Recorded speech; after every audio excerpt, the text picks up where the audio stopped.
এই কোথায় ছিল তখন? বন্ধুদের সাথে। তো বন্ধুদের সাথে ছিল, বাসায় আসতে তো লেট হলো কেন? তোমার জন্য তো আসতে লেট হয়েছে।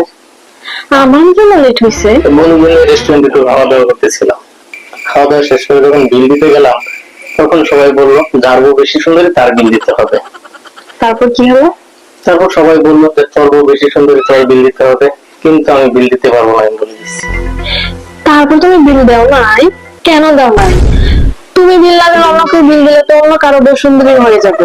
আমি তো বিল 2000 টাকা দিচ্ছি, কিন্তু ওরা বাড়ি না যায় এখন ওই জায়গায় বসে আছে, কিন্তু আমার কাছে তো টাকা নাই। তা কয় টাকা লাগবে? 5000 টাকা বিল হয়েছে, আমি 2000 টাকা দিচ্ছি, আরো 3000 টাকা লাগবে।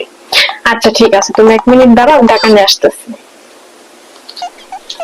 এই যে নাও, এখানে 3000 টাকা আছে। টাকাগুলো নিয়ে ওদের মুখে আমি ছুড়ে মারবো। হ্যাঁ, তোরা কি ওই জায়গায় এখন আছিস? আচ্ছা ঠিক আছে, থাক, আমি আসতেছি। আজকে পার্টি টাকা হয়ে গেছে।